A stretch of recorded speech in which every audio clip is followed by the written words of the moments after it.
Hello and welcome to this special episode of Head On. And we have a very special guest joining us from Delhi, former Union Law Minister, election observer of the Congress Party in Goa, P. Chidambaram. So, welcome to the show. Let me start with the basic question. I think after you took charge, we spoke, you had laid out the path very clearly. 3-4 months down the line, what progress the party has made and how do you see the prospects of the party right now? See, Goa was always a difficult wicket because after the 2017-19 episodes, the party had become practically moribund or dysfunctional.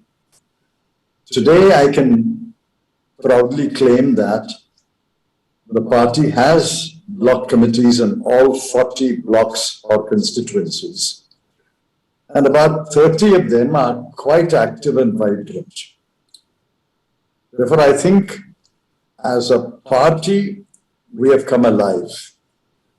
But there are still hurdles on the way before we can assert that we are the dominant party or the top dog.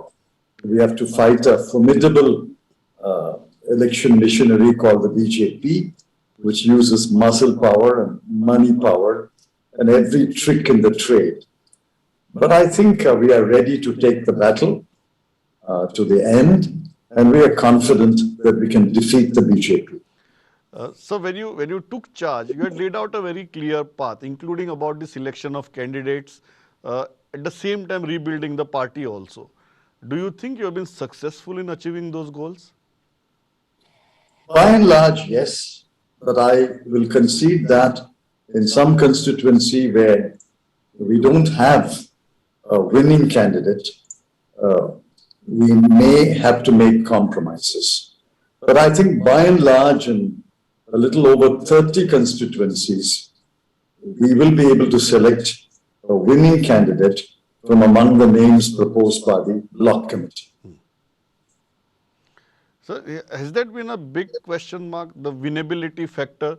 Because right now the BJP is purely going by the winnability factor, a seat-by-seat assessment and a seat-by-seat strategy. To counter that, do you think Congress also had to tone down its rhetoric about all the candidates coming from the bloc and look at the winnability factor? Well, winnability is important, but as I said, winnability cannot be the number one criteria. The number one criterion is loyalty, and number two criterion is acceptability to the workers. I think by and large, we can ensure that these two criteria are met. But as I said, in some constituencies, we may have to make compromises. The BJP cannot win. It can put forward winnability as a criterion, but the BJP will not win. In my assessment, in our assessment, roughly 65% of the voters of Goa are strongly for a change of government. There is a very strong, intensive, powerful wind blowing against the BJP.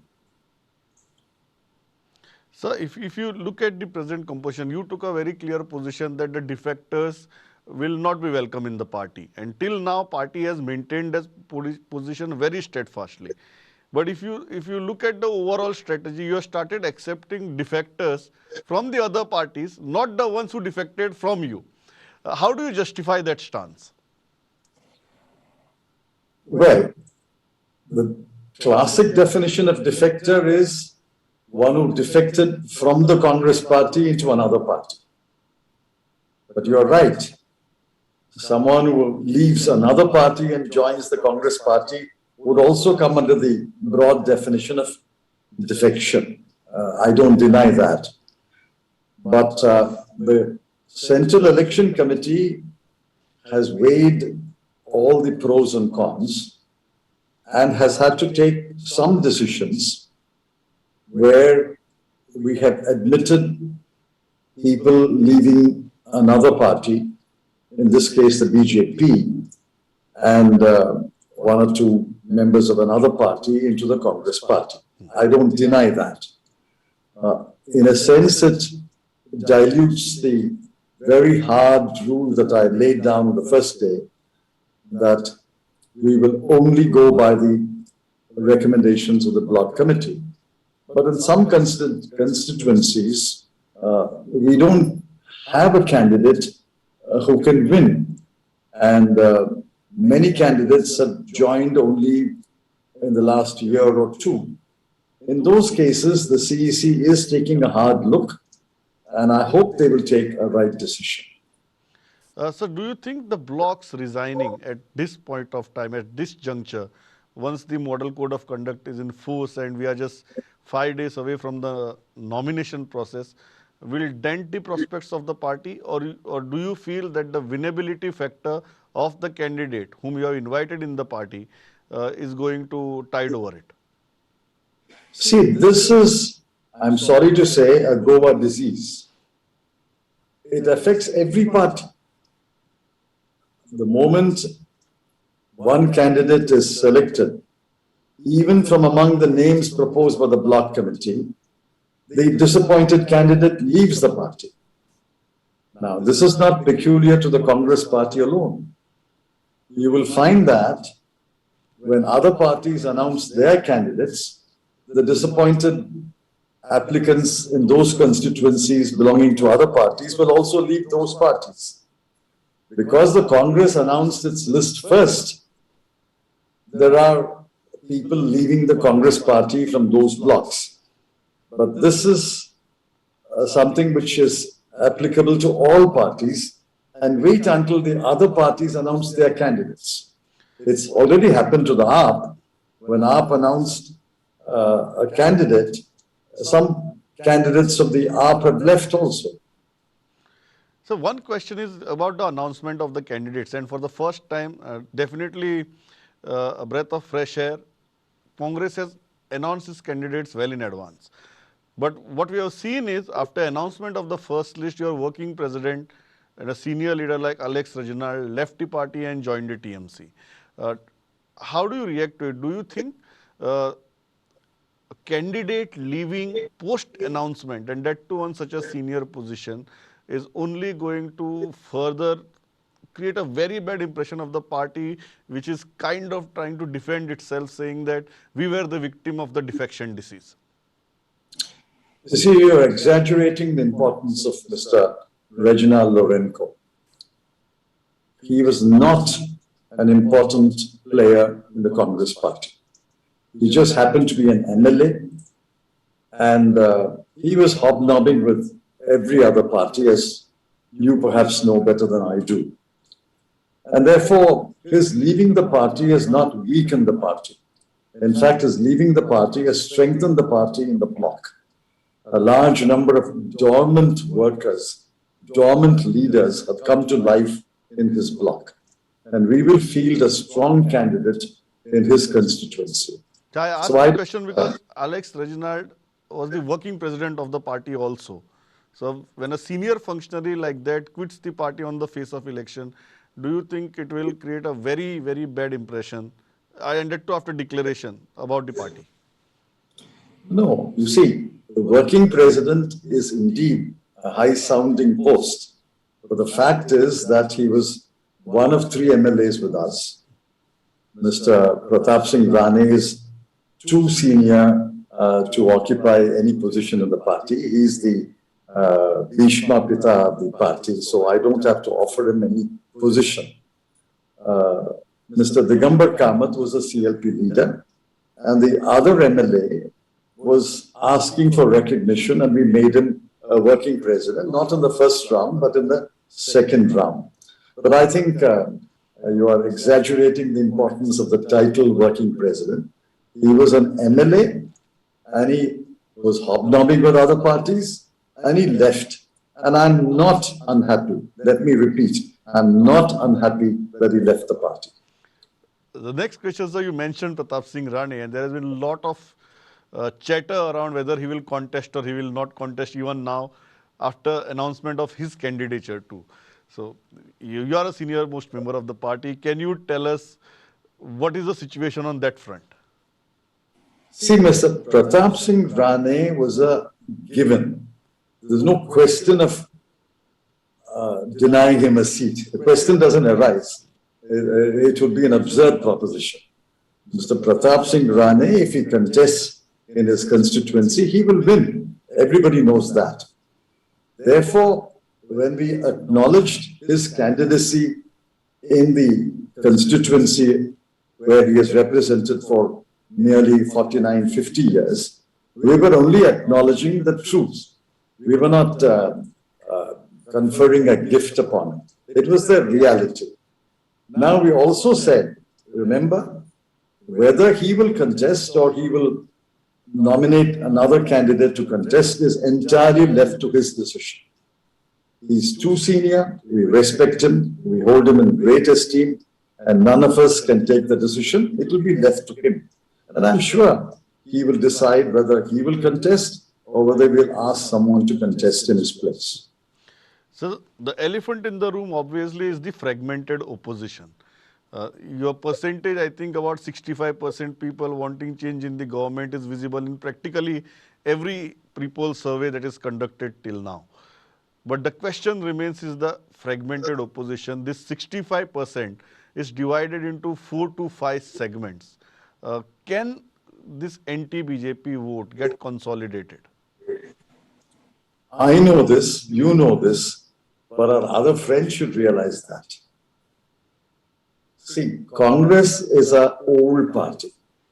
It has deep roots in every constituency of Goa. It has a place in every home in Goa. So Congress contesting the elections is the logical thing to do. But I fail to see why AAP, which drew a blank in 2017, is so aggressive in its advertisement and promises. The greater surprise is TMC, which entered the fray only about 2 months ago, mounted an aggressive campaign. I can understand their desire to expand their footprints, but expanding the footprints is different from saying that we are going to contest all 40 constituencies and mount an aggressive, lavish, expensive campaign. So I can't explain that, and I certainly want to be very polite and say it's for them to reflect on the reality. The fight is really between the Congress and the BJP. If anyone wants to support the anti-BJP front, the anti-BJP column, they should certainly reach out to the Congress party and say, all right, we want to expand our footprint and we want to work with you.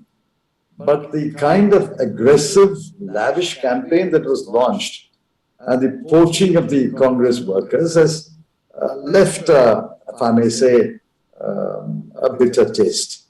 I use the word dismayed. I don't want to say anything stronger because that's not my nature. I still think if they recognize that the Congress is the challenger to the BJP, things could fall in place even now, although we are racing against time. What do you expect them to do? Because TMC has already extended the olive branch. No, I'm not sure.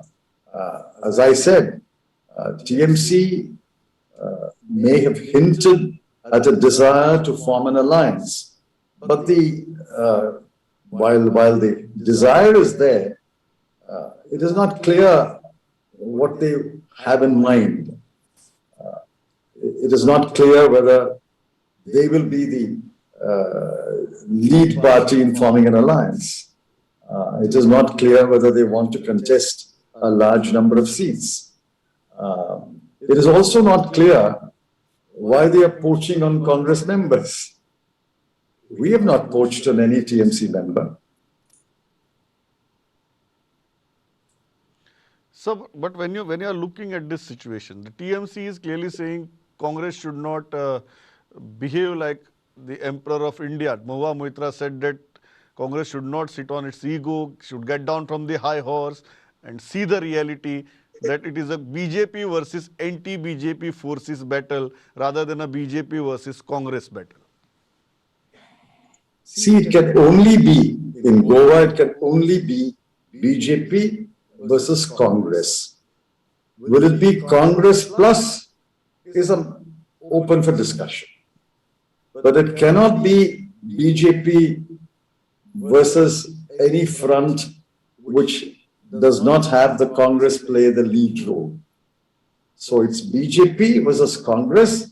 You can add a plus to the Congress. It can't be plus Congress. It's Congress plus. I hope you see the distinction. Yeah. So what do you expect the I TMC don't and want AAP to. do? You want to? Just a moment. I don't use hard language. Ms. Moitra, my distinguished colleague in Parliament, uses colorful phrases, but then that's her style. I don't want to comment on the phrases or words chosen by her. I still think everybody in the game must recognize the fight is BJP, maybe plus, versus Congress, maybe plus. So as I said, the been plus, any preliminary discussion about all the anti-BJP forces coming together? The plus can't be before the Congress. The plus is Congress plus. Congress plus. So, but has there been any preliminary discussion with AICC or senior members of the party or even yourself about all these anti-BJP forces aligning together? See, there have been hints, but I don't think there has been a structured discussion. There have been hints. There are hints from every party. I think there was a structured discussion only with the NCP, and it may still fall in place. I can't say. These discussions take place at the level of the Goa PCC and the Goa NCP. It could still fall in place. So what do you expect TMC and AAP to do at this point of time? Well, I can't lay out a path for them. All I can request them is, all I can tell the voters who may have a sympathy for the TMC or the AAP, that the fight has to be BJP versus Congress. The Congress could be Congress plus. Now, how the plus will be added to the Congress, it's for them to make a definite offer. And as I said, we are racing against time. As you said, we are only a few days away from the nomination, and we have already announced 2 lists of candidates. So the space and the time are getting reduced with every passing day. But I'm still hoping that the final battle line will be BJP versus Congress. So you are principally open for a Mahagathbandhan? No. I can't use those words. I'm not the authority. I think the leadership alone, the Congress president alone, can take that decision in consultation with others. But my personal view is it should be BJP versus Congress. And if I can add a plus to the Congress, that will be good. But even without the plus to the Congress, we are going to be in the fight. We are in the fight to defeat the BJP. And we think that all said and done, at the end of the day, on polling day, the voter will ask only one question. Do I want the BJP to continue in power, or do I want a change of government? Those who want the BJP to continue in power, and I'm not denying there is a section which wants the BJP to continue in power, they will naturally vote for the BJP, and I recognize that. But those who want a change of government will vote, must vote. In fact, I would appeal to them to vote for the Congress. That's the only way you can bring about a change of government. Otherwise, you will have a hodgepodge there. Therefore, it's either, the choice is stark. Do you want the BJP to continue in government after 10 years of a disastrous rule, or do you want a change of government and give the reins to another party which has a track record? That can only be the Congress. So ultimately, the vast majority of voters will vote either BJP or Congress. So the question is, and Congress, along with this fragmented opposition or this overcrowded space in opposition, Congress is also battling a huge trust deficit. And the trust deficit, basically because of what happened post 2017, the Congress is practically down to two MLAs right now from 17. What is a guarantee that this will not be repeated again if people repose their faith in the party? So I said, leaving a party and joining a party seems to be a very common disease in Goa afflicting all parties.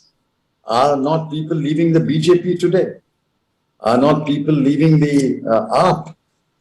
There are people who are leaving even the TMC. They joined the TMC and are leaving the TMC.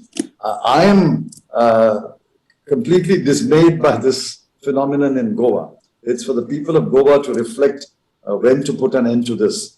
I started in Goa by saying we must put an end to this. Loyalty to a party, to an ideology is important. Now, the trust deficit had built up because of 2017 to 19. I recognize this and I publicly said, I am ashamed and I deeply regret what happened between 2017 and 19. And I meant it. I regretted it. But I said, let's turn over a new leaf. Let's turn a new chapter and we will ensure that no Congress MLA defects this time. There are ways and means to ensure that Congress MLAs will not defect. One of the safeguards is if the candidate is recommended by the bloc. The bloc will value loyalty more than anything else. The bloc workers will value loyalty more than anything else.